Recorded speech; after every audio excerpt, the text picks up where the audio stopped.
ವೀಕ್ಷಕರೇ, ಮಾಮೂಲಾಗಿ ಬ್ಯಾಂಕ್ಗಳು, ಅದರಲ್ಲೂ ರಾಷ್ಟ್ರೀಕೃತ ಬ್ಯಾಂಕ್ಗಳು ಲೋನನ್ನು ಕೊಡೋದಕ್ಕೆ ಅದೆಷ್ಟು ಕಾಡಿಸ್ತವೆ ಅನ್ನೋದು ನಿಮಗೂ ಗೊತ್ತಿದೆ. ಜಾಮೀನಿನ ಸಲುವಾಗಿನೋ ಸಿಬಿಲ್ನ ಸಲುವಾಗಿನೋ ಬಹುತೇಕ ಜನರಿಗೆ ಸಾಲ ಸಿಗೋದೇ ಇಲ್ಲ. ಅದರಲ್ಲೂ ಮಧ್ಯಮ ಹಾಗೂ ಬಡವರ್ಗದ ಜನರಿಗಂತೂ ಬ್ಯಾಂಕ್ ಸಾಲ ದೊರೆಯೋದು ಕನಸಿನ ಮಾತು. ನಾವು ಸ್ವಂತ ದುಡಿಮೆ ಮಾಡೋದಕ್ಕೆ ಅಥವಾ ಮಾಡುವ ಕೆಲಸವನ್ನ ಇನ್ನಷ್ಟು ಬೆಳೆಸೋದಕ್ಕೆ ಸಾಲವನ್ನು ಕೇಳಿದ್ರೆ ಬ್ಯಾಂಕ್ಗಳು ಕೊಡೋದಿಲ್ಲ. ಆದರೆ ದೊಡ್ಡ ದೊಡ್ಡ ಶ್ರೀಮಂತರಿಗೆ, ಉದ್ಯಮಿಗಳಿಗೆ ಬೇಕಾಬಿಟ್ಟಿ ಸಾಲವನ್ನ ಕೊಡ್ತಾರೆ. ಅವರು ಅದನ್ನ ಮುಳುಗಿಸಿ ಬೇರೆ ದೇಶಕ್ಕೆ ಓಡ್ ಹೋಗ್ತಾರೆ ಅಂತ ತುಂಬಾ ಜನ ಶಾಪವನ್ನು ಹಾಕೋದನ್ನ ನೀವು ನೋಡಿರಬಹುದು. ಅದರಲ್ಲಿ ಈ ಬ್ಯಾಂಕ್ಗಳು ನಮ್ಗೆ ಸಾಲ ಕೊಡದೇ ಇದ್ದಾಗ ನಾವು ಇರೋಬರೋ ಎಲ್ಲ ಶಿಫಾರಸನ್ನ ಬಳಸ್ತೀವಿ. ಲಂಚ ಕೊಡಲು ಕೂಡ ರೆಡಿ ಆಗ್ತೀವಿ. ಯಾವ್ದು ಕೆಲಸ ಮಾಡದೇ ಇದ್ದಾಗ ಸೋತು ಸುಮ್ನಾಗ್ತೀವಿ. ಆದ್ರೆ ಬ್ಯಾಂಕ್ ಸಾಲ ಕೊಟ್ಟಿಲ್ಲ ಅಂತ ಆ ಬ್ಯಾಂಕ್ ಅನ್ನೇ ಲೂಟಿ ಮಾಡೋದಕ್ಕೆ ಹೋಗ್ತೀವ? ಇಲ್ಲ ಅಲ್ವಾ? ಆದ್ರೆ ಇಲ್ಲೊಬ್ಬ ಆ ಬ್ಯಾಂಕ್ ತನ್ಗೆ ಸಾಲ ಕೊಟ್ಟಿಲ್ಲ ಅಂತ ಆ ಬ್ಯಾಂಕ್ ಅನ್ನೇ ದರೋಡೆ ಮಾಡಿದ. ವೀಕ್ಷಕರೇ, ಇದು ಯಾವುದೋ ರಾಜ್ಯದಲ್ಲಿ ನಡೆದಿದ್ದಲ್ಲ. ನಮ್ಮದೇ ರಾಜ್ಯದ ದಾವಣಗೆರೆ ಜಿಲ್ಲೆಯಲ್ಲಿ ಇಂಥ ಒಂದು ನಂಬೋದಕ್ಕೆ ಸಾಧ್ಯವಾಗದಂತ ಘಟನೆ ನಡೆದಿತ್ತು. ಬೇಕರಿ ಮತ್ತು ಸಿಹಿ ತಿಂಡಿಗಳ ಅಂಗಡಿಯನ್ನು ನಡೆಸ್ತಾ ಇದ್ದಂತ ವ್ಯಕ್ತಿಯೊಬ್ಬ ಬ್ಯಾಂಕ್ಗೆ ಹೋಗಿ 15 ಲಕ್ಷ ರೂಪಾಯಿ ಸಾಲವನ್ನ ಕೇಳಿದ್ದ. ಅದಕ್ಕೆ ಅರ್ಜಿ ಕೂಡ ಸಲ್ಲಿಸಿದ್ದ. ತನ್ನ ಅಂಗಡಿಯನ್ನು ವಿಸ್ತರಿಸೋದಕ್ಕೆ ಅವನಿಗೆ ಸಾಲ ಬೇಕಿತ್ತು. ಆದ್ರೆ ಸಿಬಿಲ್ ಸ್ಕೋರ್ ಕಡಿಮೆ ಇದ್ದ ಕಾರಣ ಬ್ಯಾಂಕ್ನವರು ಅವನಿಗೆ ಸಾಲ ಕೊಡೋದಕ್ಕೆ ನಿರಾಕರಿಸಿದ್ರು. ಇವನು ಅದೆಷ್ಟೇ ಕೂಗಿದ್ರು ಕೂಡ ಪ್ರಯೋಜನ ಆಗ್ಲಿಲ್ಲ. ಕೊನೆಗೆ ತನ್ನ ಸಂಬಂಧಿಕರಿಂದ ಹಾಕಿಸಿದಂತ ಸಾಲದ ಅರ್ಜಿ ಕೂಡ ರಿಜೆಕ್ಟ್ ಆಯ್ತು. ಬೇಕಿದ್ರೆ ನಮ್ಮ ಬೇಕರಿ ಹತ್ರ ಬಂದು ವಿಚಾರಿಸಿ ಸರ್, ನನ್ನ ವ್ಯವಹಾರ ಚೆನ್ನಾಗಿದೆ. ಸುತ್ತಮುತ್ತ ಇರುವಂತ ಯಾರೊಬ್ರು ಕೂಡ ನನ್ನ ಬಗ್ಗೆ ಕೆಟ್ಟದಾಗಿ ಮಾತನಾಡೋದಿಲ್ಲ. ಯಾರಿಗೂ ಇದುವರೆಗೂ ಒಂದು ಪೈಸೆ ಕೂಡ ಮೋಸ ಮಾಡಿಲ್ಲ. ದಯವಿಟ್ಟು ಸಾಲ ಕೊಡಿ ಅಂತ ಆತ ಪರಿಯಾಗಿ ಕೇಳ್ಕೊಂಡ್ರು ಕೂಡ ಬ್ಯಾಂಕ್ನವರು ತಮ್ಮ ನಿಯಮಗಳಂತೆ ಸಿಬಿಲ್ ಕಡಿಮೆ ಇರೋದಾಗಿ ಸಾಲ ಕೊಡೋದಕ್ಕೆ ಅವರು ಸ್ಪಷ್ಟವಾಗಿ ನಿರಾಕರಿಸಿದ್ರು. ಈ ಎಲ್ಲ ಪ್ರಯತ್ನಗಳು ವಿಫಲವಾದ ನಂತರ ಆತನ ಮನಸ್ಸಲ್ಲಿ ಒಂದು ಆಲೋಚನೆ ಬಂದಿತ್ತು. ತನ್ಗೆ ಸಾಲ ಕೊಡೋದಕ್ಕೆ ನಿರಾಕರಿಸಿದಂತ ಆ ಒಂದು ಬ್ಯಾಂಕ್ ಅನ್ನೇ ಯಾಕೆ ದೋಚಬಾರದು ಅಂತ ಆತ ಯೋಚಿಸಿದ್ದ. ದಾವಣಗೆರೆ ಜಿಲ್ಲೆಯ ನ್ಯಾಮತಿ ಪಟ್ಟಣದ ಆ SBI ಶಾಖೆಗೆ ಅಂತ ಭದ್ರತೆಯನ್ನು ಇರಲಿಲ್ಲ. ಇದನ್ನು ನೋಡಿದಂತ ಅವನು ಈ ರೀತಿ ಯೋಚಿಸಿದ್ದ. ಈ ಒಂದು ಯೋಚನೆ ಮನಸ್ಸಲ್ಲಿ ಬಂದಿದೆ ತಡ ಅವನು ಇದನ್ನ ಕಾರ್ಯರೂಪಕ್ಕೆ ತರೋದಕ್ಕೆ ತಯಾರಿಯನ್ನ ನಡೆಸಿದ. ಬ್ಯಾಂಕ್ ದರೋಡೆಗೆ ಸಂಬಂಧಪಟ್ಟಂತ ಅನೇಕ ಸಿನಿಮಾಗಳು, ಯೂಟ್ಯೂಬ್ ವಿಡಿಯೋಗಳು ಹಾಗೂ ಮನಿ ಹಿಸ್ಟ್ ಎಂಬ ವೆಬ್ ಸಿರೀಸ್ ಅನ್ನು ಕೂಡ ನೋಡುವಂತ ಆ ವ್ಯಕ್ತಿ ವೆಬ್ ಸಿರೀಸ್ ನಿಂದನೇ ಒಂದು ಚೂರು ಸುಳಿವು ಕೂಡ ಬಿಡದ ಹಾಗೆ ಪೊಲೀಸರಿಗೆ ಯಾಮಾರಿಸುವಂತ ಬಗ್ಗೆ ಎಲ್ಲವನ್ನೂ ಕೂಡ ಆತ ತಿಳ್ಕೊಂಡು ಅನುಸರಿಸೋದಕ್ಕೆ ಮುಂದಾಗಿದ್ದ. ಆತನ ಈ ಒಂದು ಕೆಲಸಕ್ಕೆ ಇತರರ ಸಹಾಯ ಕೂಡ ಬೇಕಿತ್ತು. ಅದಕ್ಕಾಗಿ ಆತ ಒಂದು ತಂಡವನ್ನು ಕಟ್ಟೋದಕ್ಕೆ ತಯಾರಿಯನ್ನ ನಡೆಸಿದ್ದ.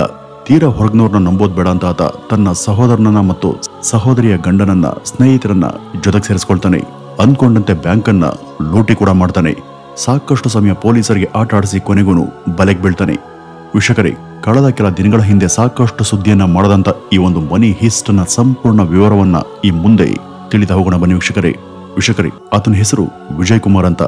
ಮೂಲತಃ ತಮಿಳುನಾಡಿನ ಮದುರೈ ಜಿಲ್ಲೆಯ ಉತ್ತಪ್ಪ ನಾಯಕಪುರಂ ಗ್ರಾಮದ ಈತ ನ್ಯಾಮತಿ ತಾಲೂಕಿನ ಸೊರೆಹೊನ್ನ ಗ್ರಾಮದ ಶಾಂತಿನಗರದಲ್ಲಿ ತನ್ನ ತಂದೆ ತಾಯಿಯೊಂದಿಗೆ ಸುಮಾರು 25 ವರ್ಷಗಳಿಂದ ಕೂಡ ನೆಲೆಸಿದ್ದ.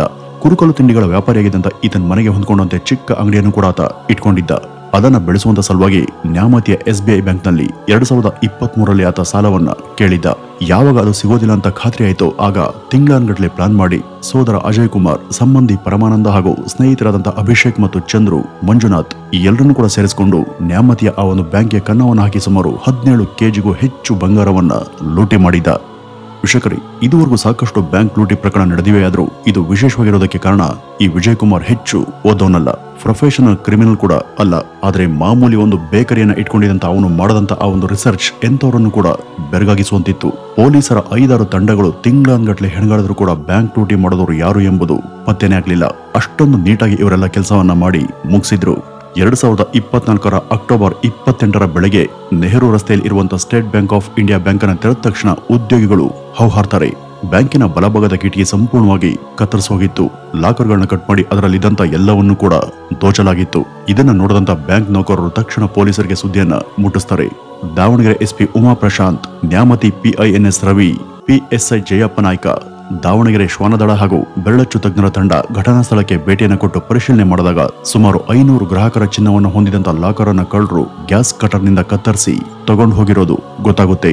ಅದಲ್ಲದೆ 100 ಗ್ರಾಹಕರ ಚಿನ್ನ ಮತ್ತು ಹಣವನ್ನು ಇರಿಸಲಾಗಿದ್ದಂತ ಮತ್ತೊಂದು ಲಾಕರ್ ಅನ್ನ ತೆರೆಯೋದಕ್ಕೆ ಪ್ರಯತ್ನ ಮಾಡಲಾಗಿತ್ತು. ಆದ್ರೆ ಅದು ಸಾಧ್ಯವಾಗದೇ ಇದ್ದಾಗ ಅದನ್ನ ಅರ್ಧಕ್ಕೆನೆ ಕೈಬಿಟ್ಟಿದ್ರು. ವಾಸ್ತವವಾಗಿ ಈ ಒಂದು ಬ್ಯಾಂಕ್ ಸತತ 2 ದಿನದವರೆಗೂ ಮುಚ್ಚಲ್ಪಟ್ಟಿತ್ತು.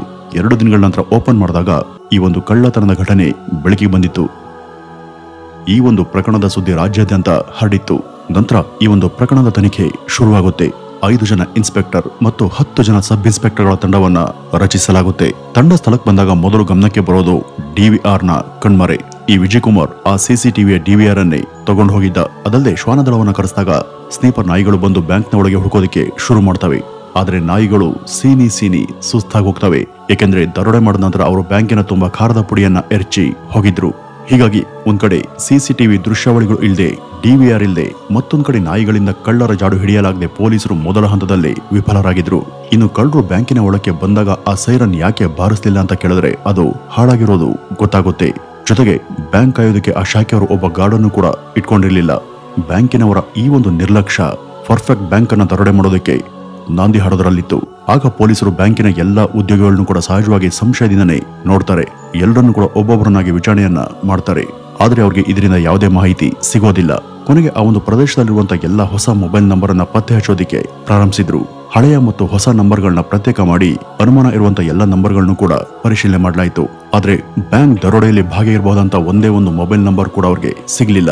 ಅದಾದ್ಮೇಲೆ ಸುಮಾರು 50 ಕಿಲೋಮೀಟರ್ ವ್ಯಾಪ್ತಿಯೊಳಗಿನ ಎಲ್ಲಾ ಸಿಸಿಟಿವಿ ಕ್ಯಾಮೆರಾಗಳನ್ನು ಕೂಡ ಬಹಳ ಸೂಕ್ಷ್ಮವಾಗಿ ಪರಿಶೀಲನೆ ಮಾಡೋದಕ್ಕೆ ಪೊಲೀಸರು ಮುಂದಾದ್ರು. ಆದ್ರೆ ದುರದೃಷ್ಟವಶಾತ್ ಅದೇನೇ ತಿಪ್ಪರ್ಲಗ ಹಾಕಿದ್ರು ಕೂಡ ಪೊಲೀಸರಿಗೆ ಇದರಿಂದ ಯಾವುದೇ ಸುಳುಹು ಸಿಗ್ಲಿಲ್ಲ. ಇದಾದ ನಂತರ ದೆಹಲಿ, ಉತ್ತರ ಪ್ರದೇಶ, ಗುಜರಾತ್, ರಾಜಸ್ಥಾನ್ ಮುಂತಾದ ಇತರ ರಾಜ್ಯದ ಕೆಲವು ದರೋಡೆಕೋರರು ಅಥವಾ ಕಳ್ಳರು ಇಲ್ಲಿ ಕೃತ್ಯ ಎಸಗಿರುವಂತ ಸಾಧ್ಯತೆ ಇರಬಹುದು ಅಂತ ಭಾವಿಸಿದಂತ ಪೊಲೀಸರು ಆ ಒಂದು ನಿಟ್ಟಿನಲ್ಲೂ ಕೂಡ ಪ್ರಯತ್ನವನ್ನ ನಡೆಸಿದ್ರು. ಕಳೆದ 10 ರಿಂದ 15 ವರ್ಷಗಳಲ್ಲಿ ಆ ರಾಜ್ಯದ ಕಳ್ಳರು, ಡಕಾಯಿತರು, ದರೋಡೆಕೋರರು ಮಾಡದಂತ ಕೃತ್ಯವನ್ನ ಲಿಸ್ಟ್ ಮಾಡಿ ಅವರೆಲ್ಲರನ್ನು ಕೂಡ ಕರೆಸಿ ವಿಚಾರಣೆ ಮಾಡಲಾಯಿತು. ಆದ್ರೆ ಅವ್ರ್ಯಾರು ಕೂಡ ಈ ಒಂದು ಬ್ಯಾಂಕ್ಗೆ ಬಂದು ಲೂಟಿ ಮಾಡಿದ ಬಗ್ಗೆ ಯಾವುದೇ ಸುಳಿವು ಪೊಲೀಸರಿಗೆ ಸಿಗ್ಲೇ ಇಲ್ಲ. ಇದೊಂಥರ ಪಕ್ಕ ಯಶಸ್ವಿ ಬ್ಯಾಂಕ್ ದರೋಡೆಯಾಗಿನೇ ಉಳಿದೋಯ್ತು. ಆಗ ಪೊಲೀಸರು ಏನು ಕೂಡ ಮಾಡಲಾಗದೆ ಕೈ ಕಟ್ಟಿ ಕೂರುವಂತಾಯ್ತು. ತಿಂಗಳುಗಳೇ ಉಳಿದ್ರೂ ಕೂಡ ಬ್ಯಾಂಕ್ ಕಳ್ಳತನ ಪ್ರಕರಣ ಬೇಯಿಸೋದಿಕ್ಕೆ ಸಾಧ್ಯ ಆಗ್ಲಿಲ್ಲ. ವಾಸ್ತವವಾಗಿ ಈ ವಿಜಯ್ ಕುಮಾರ್ ವೆಬ್ ಸೀರೀಸ್ ನೋಡಿದ ನಂತರ ತುಂಬಾ ಅಚ್ಚುಕಟ್ಟಾಗಿ ಪ್ಲಾನ್ ಅನ್ನ ಹೆಣೆದಿದ್ದ. ಸಹಚರೆಲ್ಲ ಸಂಜೆ ನಂತರ ಒಂದ್ ಕಡೆ ಸೇರ್ತಿದ್ರು. ಬ್ಯಾಂಕ್ ಅನ್ನ ಹೇಗ್ ದೋಚಬೇಕು ಅಂತ ಅಲ್ಲಿನೇ ಸ್ಕೆಚ್ ಹಾಕ್ತಿದ್ರು. ಬ್ಯಾಂಕ್ ನ ಒಳಗಡೆ ಹೇಗ್ ಹೋಗಬೇಕು, ಕಿಟಕಿ ಹೇಗ್ ಕತ್ತರಿಸಬೇಕು, ಲಾಕರ್ ಹೇಗ್ ತೆಗೆಯಬೇಕು, ಕದ್ದ ನಂತರ ಮಾಲನ ಏನ್ ಮಾಡಬೇಕು, ಯಾರ್ಯಾರು ಯಾವ ಕೆಲಸವನ್ನ ಮಾಡಬೇಕು, ಎಲ್ಲ ಮುಗಿದ ಬಳಿಕ ಹೇಗೆಲ್ಲ ಇರಬೇಕು ಎಂಬ ಇತ್ಯಾದಿ ವಿವರಗಳನ್ನ ಅಲ್ಲಿ ಅವರು ಮಾತನಾಡ್ಕೊಳ್ತಿದ್ರು. ಅವರೆಲ್ಲ ಆಗಾಗ ಆ ಬ್ಯಾಂಕ್ನ ಬಳಿ ರಾತ್ರಿ ಸಮಯದಲ್ಲಿ ಹೋಗಿ ಅಲ್ಲಿಂದ ಸ್ವಲ್ಪ ಮಣ್ಣು, ಇಟ್ಕೆ ಮತ್ತು ಯಾವುದೇ ಇತರ ವಸ್ತುಗಳನ್ನ ತರ್ತಾ ಇದ್ರು. ದಾರಿಯಲ್ಲಿ ಪೊಲೀಸರು ಇರ್ತಾರ ಇಲ್ವೋ, ಕ್ಯಾಮ್ರಾ ಇದೆಯೋ ಇಲ್ವೋ, ಯಾರಾದ್ರೂ ಜನ ಅಡ್ಡಾಡ್ತಾರ ಇಲ್ವಾ, ಈ ರೀತಿ ಎಲ್ಲವನ್ನೂ ಕೂಡ ಅವರು ಪದೇ ಪದೇ ಟ್ರಯಲ್ ನಡೆಸಿದ್ರು.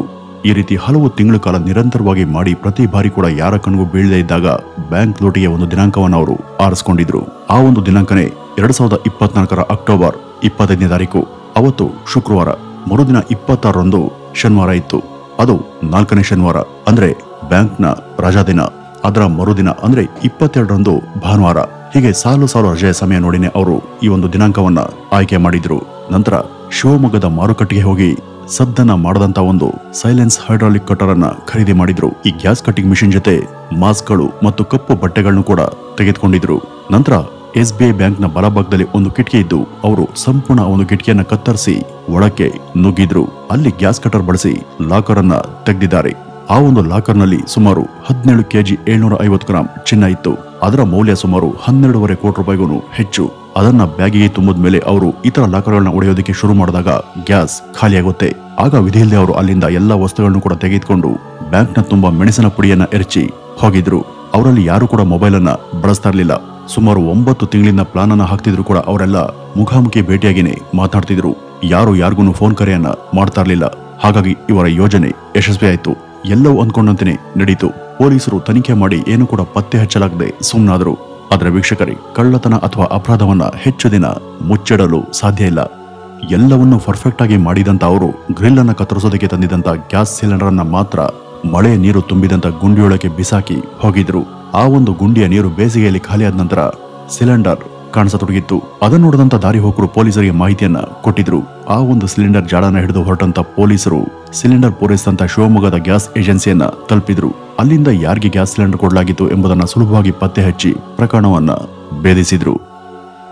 ಈ ಒಂದು ಪ್ರಕರಣದಲ್ಲಿ ಭಾಗಿಯಾದವರಲ್ಲಿ ಮಂಜುನಾಥ್ ಒಬ್ನೇ PUCಯನ್ನ ಓದಿದ್ದು. ಉಳಿದ ಎಲ್ಲರೂ ಕೂಡ ಅರ್ಧಕ್ಕೆ ಶಾಲೆಯನ್ನ ಬಿಟ್ಟವರು. ಪರಮಾನಂದ, ಚಂದ್ರು, ಅಭಿಷೇಕ್ ಈ ಮೂವರು 9ನೇ ತರಗತಿಯನ್ನ ಓದಿ ಕೂಲಿ ಕೆಲಸವನ್ನ ಮಾಡ್ಕೊಂಡಿದ್ರು. ಆದ್ರೂ ಕೂಡ ಅವರು ದರೋಡೆಗೆ ಬಳಸಿದಂತ ಚಾಣಾಕ್ಷತೆ ಊಹೆಗೂ ಮೀರಿದ್ದು. ಇನ್ನು ಕಳ್ಳತನದ ಮುಂದಾಳತ್ವ ವಹಿಸಿದಂತ ವಿಜಯ್ ಕುಮಾರ್ SBI ಶಾಖೆ ಮತ್ತು ದರೋಡೆಗೆ ಬಳಸಿದಂತ ಕಾರಿನ ಸುತ್ತ ಅಷ್ಟ ದಿಗ್ಬಂಧನವನ್ನ ಮಾಡಿಸಿದ್ದ. ನ್ಯಾಮತಿ ಪಟ್ಟಣದ ಹೊರವಲಯದಲ್ಲಿ ಇರುವಂತ ಗಡಿ ಚೌಡೇಶ್ವರಿ ದೇವಿಗೆ ವಿಶೇಷ ಪೂಜೆಯನ್ನು ಕೂಡ ಮಾಡಿಸಿ ಈ ಒಂದು ದರೋಡೆ ಬಗ್ಗೆ ಯಾರಿಗೂ ಕೂಡ ಬಾಯಿ ಬಿಡಬಾರದು ಅಂತ ತನ್ನ ಸಹಚರರಿಂದ ಆಣೆ ಪ್ರಮಾಣವನ್ನು ಕೂಡ ಮಾಡಿಸ್ಕೊಂಡಿದ್ದ. ದರೋಡೆ ನಂತರ ಮಾಸ್ಟರ್ ಮೈಂಡ್ ವಿಜಯ್ ಕುಮಾರ್ ಕದ್ದ ಚಿನ್ನವನ್ನ ಕಾರ್ನಲ್ಲಿ ತಮಿಳುನಾಡಿನ ಮದುರೈಗೆ ರವಾನಿಸಿ ಅಲ್ಲಿ ತನ್ನ ಪೂರ್ವಜರ ತೋಟದ ಹಾಳು ಬಾವಿಯಲ್ಲಿ ಬಚ್ಚಿಟ್ಟಿದ್ದ. ನಂತರ ಈ ವಿಜಯ್ ಕುಮಾರ್ ಯಾರಿಗೂ ಕೂಡ ಅನುಮಾನ ಬಾರದಂತ ರೀತಿಯಲ್ಲಿ ತನ್ನ ದೈನಂದಿನ ವ್ಯವಹಾರದಲ್ಲಿ ತೊಡ್ಕೊಂಡಿದ್ದ. ಪ್ರಕರಣ ಬಯಲಾದ ನಂತರ ಪೊಲೀಸರು ಎಲ್ಲರನ್ನೂ ಕೂಡ ಬಂಧಿಸಿ ಜೈಲಿಗಟ್ಟಿದ್ರು. ನಂತರ ಪೊಲೀಸರು ಆ ಹಾಳು ಬಾವಿಯಲ್ಲಿ ಇದ್ದಂತ ಅಷ್ಟು ಚಿನ್ನವನ್ನು ಕೂಡ ವಶಪಡಿಸಿಕೊಂಡ್ರು. ಕದ್ದು ಸುಮಾರು 1 ವರ್ಷದ ನಂತರ ಚಿನ್ನವನ್ನು ಬಳಸುವಂತ ಪ್ಲಾನ್ ಇದ್ದಿದ್ದರಿಂದ ಗ್ರಾಹಕರ ಬಹುತೇಕ ಎಲ್ಲ ಚಿನ್ನ ಕೂಡ ಸುರಕ್ಷಿತವಾಗಿ ಅಲ್ಲಿ ಮರಳಿ ವಾಪಸ್ ಸಿಕ್ಕಿತ್ತು. ವೀಕ್ಷಕರೇ, ಅಪರಾಧಿ ಎಷ್ಟೇ ಚಾಣಕ್ಯ ಆಗಿದ್ರೂ ಕೂಡ ಒಂದಾದ್ರೂ ತಪ್ಪು ಮಾಡಿಯೇ ಮಾಡಿರ್ತಾನೆ. ಪೊಲೀಸರಿಗಾಗಿ ಸಿಕ್ಕಿ ಬೀಳ್ತಾನೆ ಎಂಬುದಕ್ಕೆ ಈ ಒಂದು ಪ್ರಕರಣದಿಂದ ಮತ್ತೊಮ್ಮೆ ಸಾಬೀತಾಗಿದೆ. ಸಿನಿಮಾ ಅಥವಾ ವೆಬ್ ಸೀರೀಸ್ಗಳೇ ಬೇರೆ, ಆದ್ರೆ ಅಸಲಿ ಜಗತ್ತೇ ಬೇರೆ ಎಂಬುದು ಇಂಥ ಒಂದು ಕೃತ್ಯವನ್ನು ಎಸಗುವಂತ ಜನ ಇನ್ನಾದ್ರೂ ಅರ್ಥ ಮಾಡ್ಕೋಬೇಕು. ತೆರೆ ಮೇಲೆ ಮಾಡಿದ್ದನ್ನ ನಿಜ ಜೀವನದಲ್ಲಿ ಮಾಡೋದಕ್ಕೆ ಹೋದ್ರೆ ಪೊಲೀಸರ ಅತಿಥಿಯಾಗೋದು ನಿಶ್ಚಿತ ಅಂತ ಹೇಳ್ತಾ ಈ ಒಂದು ವಿಡಿಯೋವನ್ನ ಇಲ್ಲಿಗೆ ಮುಗಿಸೋಣ. ನಮಸ್ಕಾರ.